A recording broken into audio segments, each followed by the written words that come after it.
Bismillahirrahmanirrahim. Assalamualaikum warahmatullahi wabarakatuh. Alhamdulillahirabbil alamin wa bihi nasta'in wa ala umuri dunya waddin wa ala alihi wa sahbihi ajma'in amma ba'd. Segala puji bagi Allah yang telah memberikan kita nikmat iman, Islam dan ihsan serta kesehatan sehingga kita semua bisa berkumpul pada hari ini masih bisa mengikuti mata kuliah hukum perdata. Alhamdulillah. Lalu salawat serta salam mari kita junjungkan kepada baginda Nabi Muhammad SAW. Semoga kita sekelak semuanya umatnya bisa mendapatkan syafaat dari beliau. Amin amin ya rabbal alamin.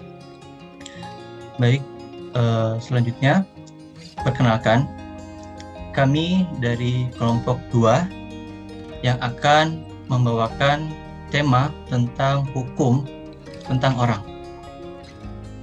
Sebelum memulai presentasi, kami dari kelompok 2 ingin memberi salam kepada Bapak Dr. Haji Nahrawi SHMH selaku dosen pengampu dari mata kuliah hukum perdata.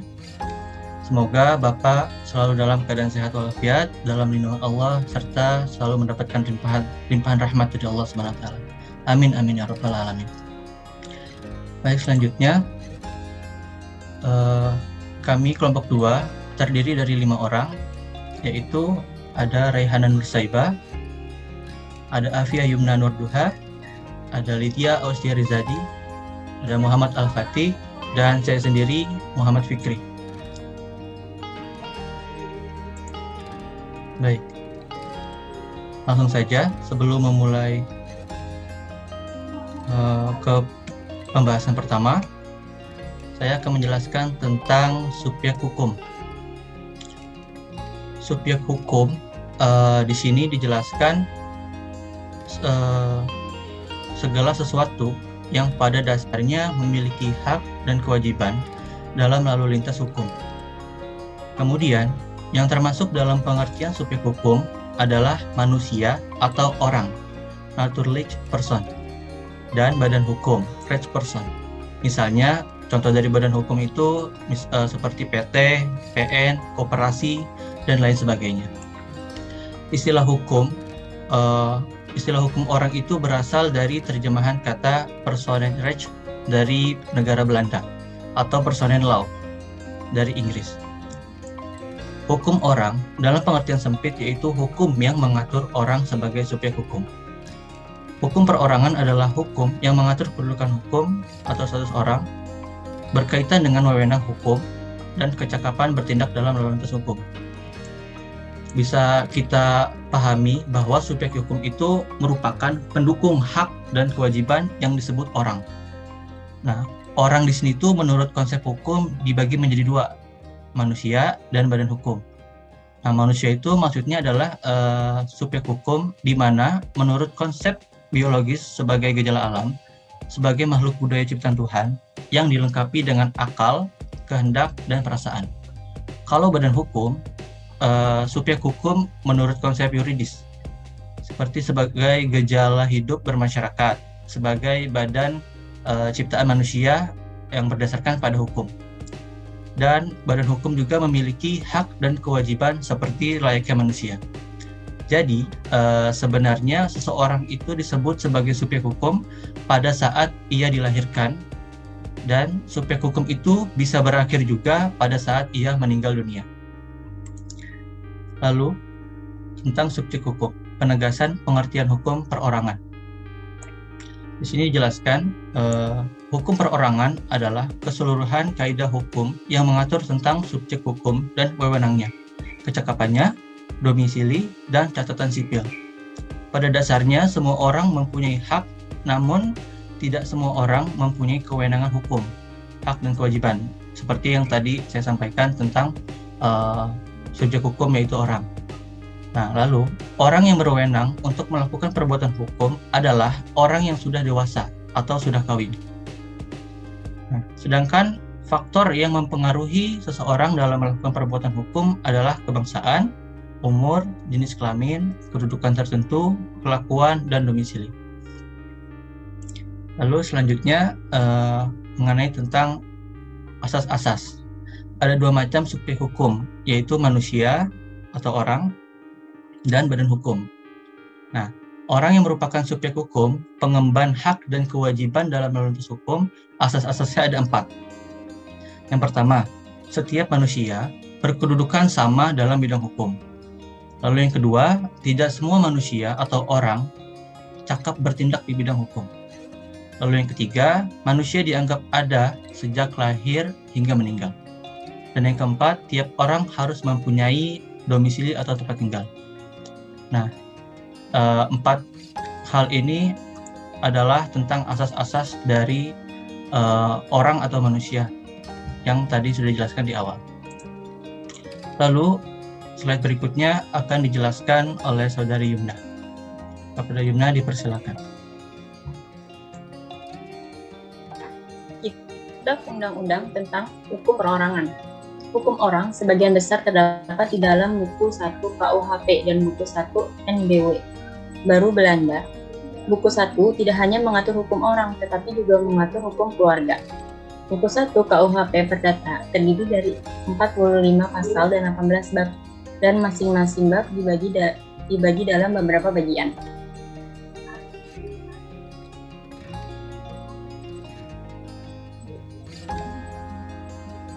Yang selanjutnya adalah tempat tinggal atau domisili. Tempat kediaman atau domisili adalah terjemahan dari domisil atau workplace, yang artinya tempat tinggal. Diatur dalam pasal 17 KUH Perdata sampai dengan pasal 25 KUH Perdata. Domisili yaitu tempat di mana seseorang berada dalam kaitan dengan pelaksanaan hak dan penentuan kewajiban. Nah, tempat kediaman ini tuh maksudnya itu kayak tempat kita di mana kita tinggal dan selalu kita ada di sana. Nah, kenapa demikian? Karena yang di dalam menurut hukum itu, di dalam oleh hukum itu dianggap selalu hadir. Ditentukan demi kepastian hukum, oleh karena itu dapat disimpulkan bahwa setiap orang dianggap selalu mempunyai tempat tinggal di mana ia sehari-harinya melakukan kegiatan. Tempat kediaman hukum. Tempat kediaman adalah tempat di mana seseorang dianggap selalu hadir dan berhubungan dengan hal melakukan hak-haknya serta kewajiban-kewajibannya, meskipun sesungguhnya mungkin ia bertempat tinggal di tempat lain. Nah, maksud tempat kediaman hukum itu mungkin kita kayak mempunyai 2 rumah gitu ya. Yang satu mungkin ada di Jakarta atau yang satu mungkin untuk punya tempat singgah aja. Menurut pasal 77, pasal 1393 2 KUH Perdata, tempat tinggal itu adalah tempat tinggal di mana suatu perbuatan hukum harus dilakukan. Bagi seorang yang tidak mempunyai tempat kediaman tertentu, maka tempat tinggal dianggap di mana ia sungguh-sungguh berada.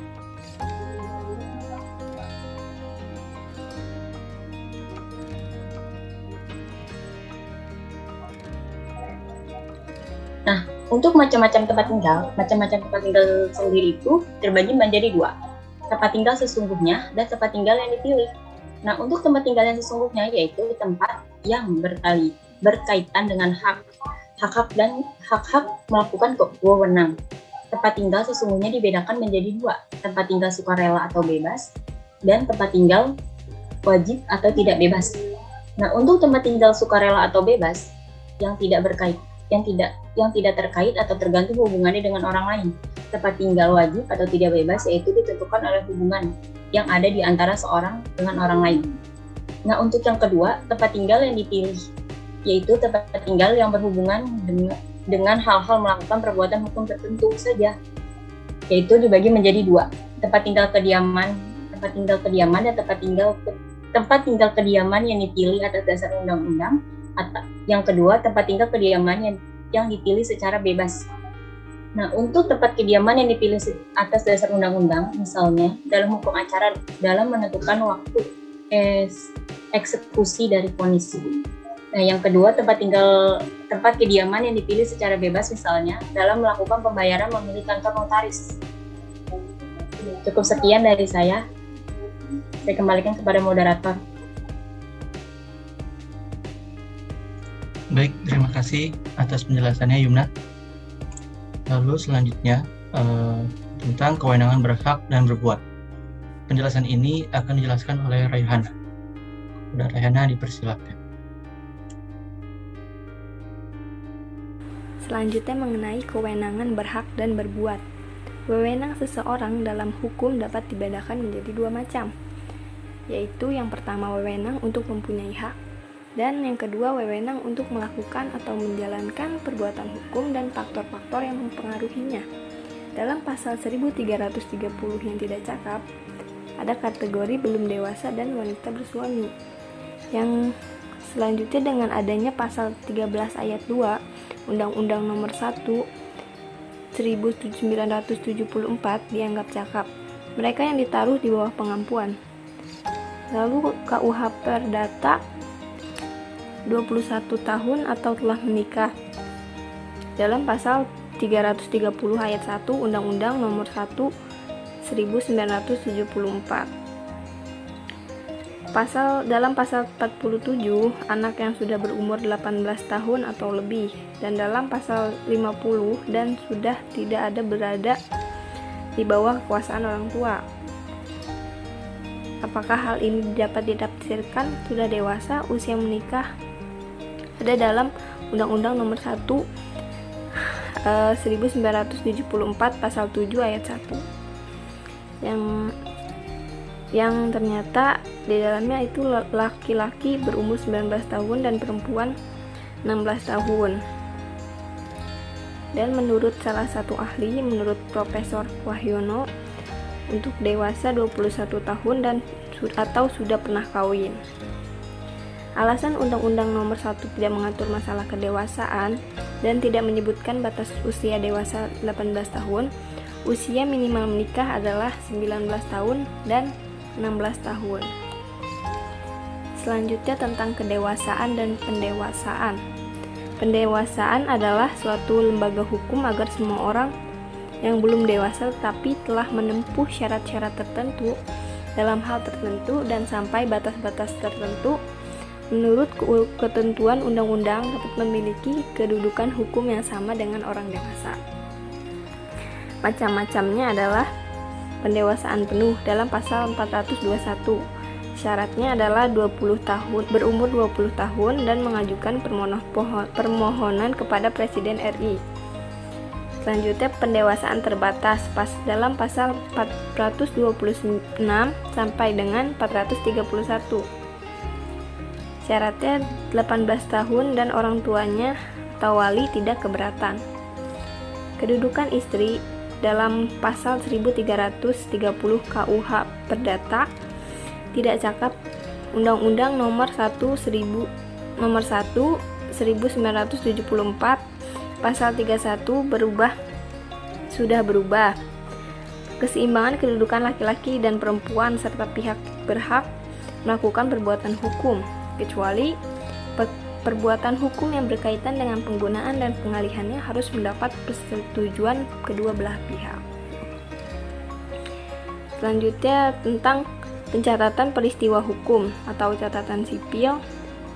Pencatatan peristiwa hukum atau bisa juga disebut dengan catatan sipil adalah suatu lembaga yang mencatat kejadian-kejadian penting seseorang seperti kelahiran, pengakuan, perkawinan, perceraian, dan kematian. Sedangkan tugas catatan sipil adalah memberikan informasi kepada pihak ketiga tentang kejadian-kejadian penting seseorang tersebut. Berdasarkan pasal KUH Perdata, dinyatakan bahwa perkawinan hanya dapat dilangsungkan di hadapan pegawai catatan sipil dan dengan dihadiri saksi-saksi. Kedua calon suami dan istri harus menerangkan yang satu yang menerima yang satu sebagai istrinya dan yang lain menerima yang satu sebagai suaminya. Pula bahwa mereka dengan ketulusan hati dan menunaikan segala kewajiban demi undang-undang ditugaskan kepada mereka sebagai suami istri. Dalam pasal 81 KUH Perdata menyatakan tiada suatu upacara keagamaan yang boleh dilakukan sebelum kedua belah pihak pejabat agama mereka membuktikan bahwa perkawinan di hadapan pegawai catatan sipil yang berlangsung. Pegawai catatan sipil dulu boleh atau dapat mengawinkan, namun setelah berlakunya keputusan Presiden nomor 12 tahun 1983 tentang penyelenggaraan catatan sipil, catatan sipil tidak boleh mengawinkan lagi. Sekian dari saya. Kurang-kurangnya mohon dimaafkan. Terima kasih.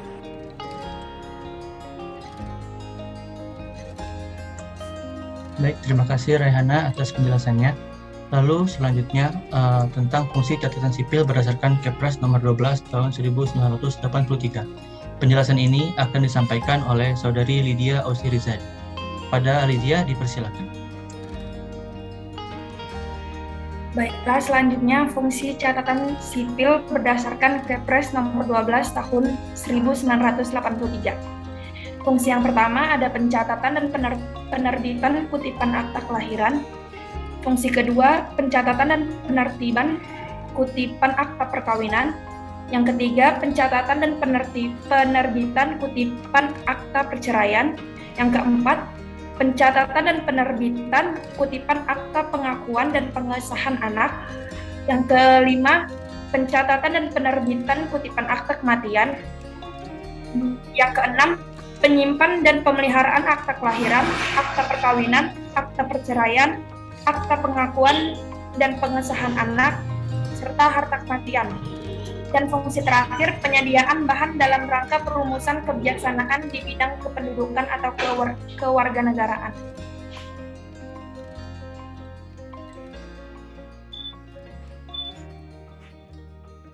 Selanjutnya, keadaan tidak hadir. Pengertian pasal 463 dan pasal 467 KUH Perdata. Bunyinya yaitu seseorang tidak hadir jika ia meninggalkan tempat tinggalnya tanpa membuat suatu surat kuasa untuk mewakilinya dalam usahanya serta kepentingannya, atau dalam mengurus hartanya serta kepentingannya, atau jika kuasa yang diberikan tidak berlaku lagi. Dari bunyi pasal di atas tersebut dapat disimpulkan bahwa jika seseorang meninggalkan tempat tinggalnya, sedang ia tidak atau tidak sempurna mewakilkan kepentingannya pada seseorang. Selanjutnya, tahapan menurut KUH Perdata. Tahapan pertama ada tindakan sementara. Pasal 463 KUH Perdata. Masa ini diambil jika ada alasan-alasan yang mendesak untuk mengurus seluruh atau sebagian harta kekayaannya. Tindakan sementara ini dimintakan kepada pengadilan negeri oleh orang yang mempunyai kepentingan terhadap harta kekayaannya.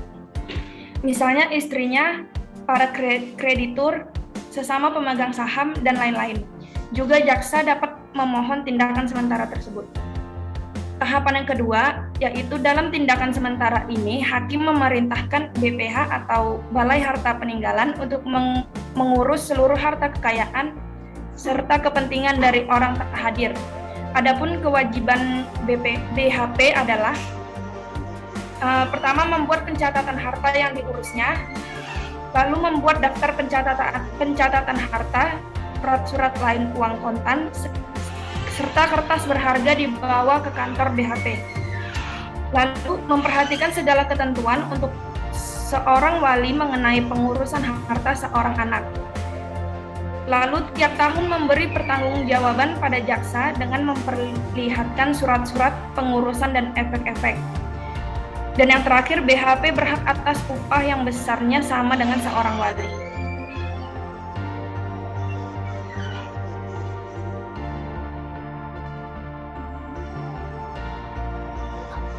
Selanjutnya, diduga meninggal menurut pasal 467 dan pasal 470 KUH Perdata. Seseorang dapat diputuskan diduga sudah meninggal jika yang pertama, tidak hadir 5 tahun, bila tidak meninggalkan surat kuasa, dimulai pada hari ia pergi, tidak ada kabar yang diterima dari orang tersebut atau sejak kabar terakhir diterima. Yang kedua, tidak hadir 10 tahun, bila surat kuasa ada tetapi sudah habis berlakunya. Dimulai pada hari ia pergi, tidak ada kabar yang diterima dari orang tersebut atau sejak kabar terakhir diterima. Yang ketiga, tidak hadir 1 tahun bila orangnya termasuk awak atau penumpang kapal laut atau pesawat udara. Dimulai sejak adanya kabar terakhir dan jika tidak ada kabar sejak hari keberangkatannya. Yang keempat, tidak hadir 1 tahun jika orangnya hilang pada suatu peristiwa fatal yang menimpa sebuah kapal laut atau pesawat udara. dimulai sejak tanggal terjadinya peristiwa. Dan yang terakhir, dalam Peraturan Pemerintah Nomor 9/1975 dikatakan bahwa apabila salah satu pihak meninggalkannya 2 tahun berturut-turut, pihak yang ditinggalkan boleh mengajukan perceraian.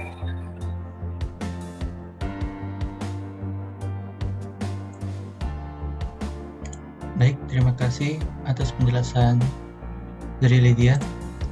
Lalu selanjutnya, akibat-akibat dari masa kemungkinan sudah meninggal bagi para ahli waris dan penerima hibah, wasiat atau legataris akan disampaikan oleh Saudara Muhammad Al-Fatih. Pada Saudara Muhammad Al-Fatih dipersilakan.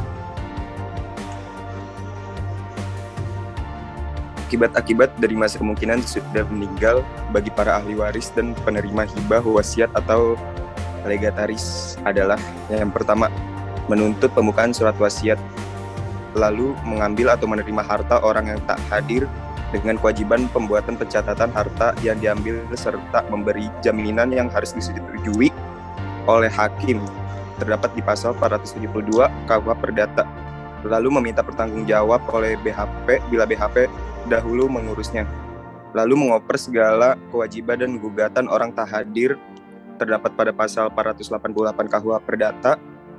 Para ahli waris yang diperkirakan demi hukum menerima harta warisan secara terbatas terdapat pasal 277 KUH Perdata. Lalu pada umumnya mereka bertindak sebagai orang yang mempunyai hak pakai hasil terdapat di pasal 474 KUH Perdata. Lalu berhak mengadakan pemisahan dan pembagian dengan ketentuan harta tetap tidak dapat dijual kecuali dengan izin hakim terdapat di pasal 478 dan 481 KUH Perdata.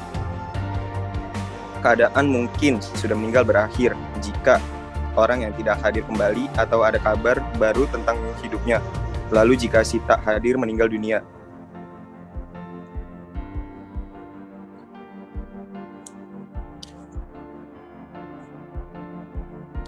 Tahap pewarisan secara definitif ditentukan pasal 485 KUH Perdata, yaitu masa ini terjadi apabila lewat 30 tahun sejak tanggal tentang mungkin sudah meninggal atas keputusan hakim atau setelah lewat 100 tahun setelah lahir si tak hadir.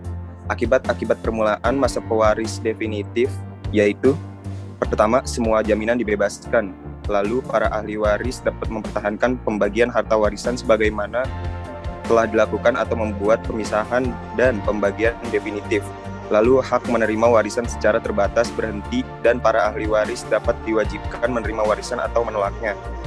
Seandainya orang yang tidak hadir kembali setelah masa pewarisan definitif, ia ada hak untuk meminta kembali hartanya dalam keadaan sebagaimana adanya berikut: harga dari harta yang tidak dipindatangankan, semuanya tanpa hasil dan pendapatannya.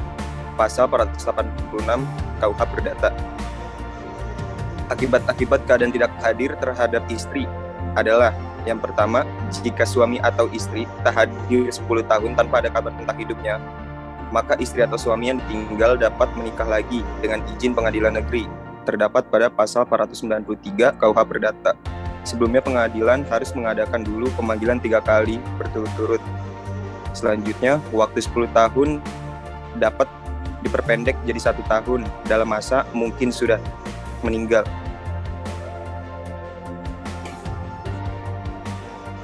Akibat keadaan tak hadir bagi anak.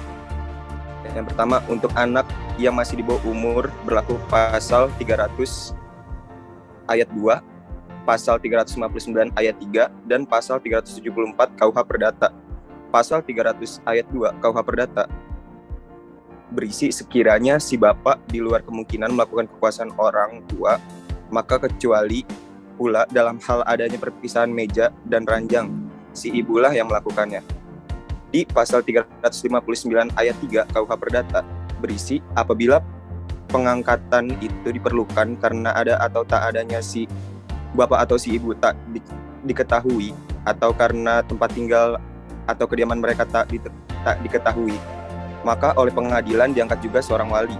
Pasal 374 KUH Perdata berisi jika perwakilan terulang atau ditinggalkan karena ketidakhadiran si wali, atau pula jika untuk sementara waktu si wali tak mampu menunaikan tugasnya, maka atas ancaman mengganti biaya, kerugian dan bunga, wali pengawas harus mengajukan permintaan kepada pengadilan akan pengangkatan wali baru atau wali sementara.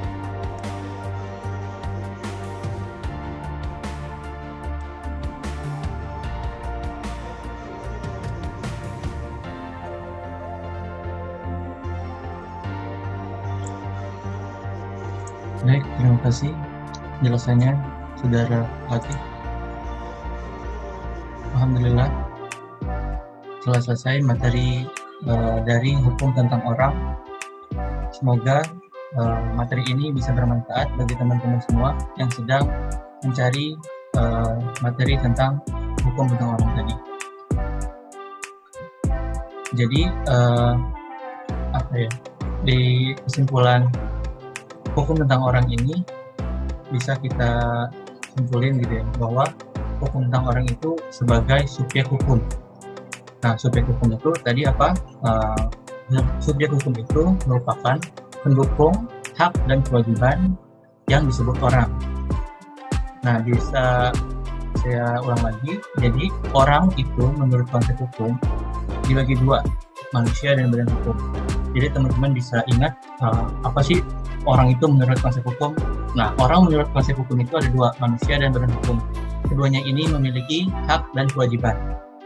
Nah, kalau manusia tadi subjek hukum yang dimana menurut konsep biologisnya sebagai gejala alam, sebagai makhluk budaya ciptaan Tuhan yang dilengkapi akal, kehendak dan perasaan. Nah, kalau badan hukum subjek hukum juga. Nah, lalu menurut konsep yuridisnya sebagai gejala hidup bermasyarakat, sebagai badan ciptaan manusia berdasar pada hukum, memiliki hak dan kewajiban seperti manusia tadi.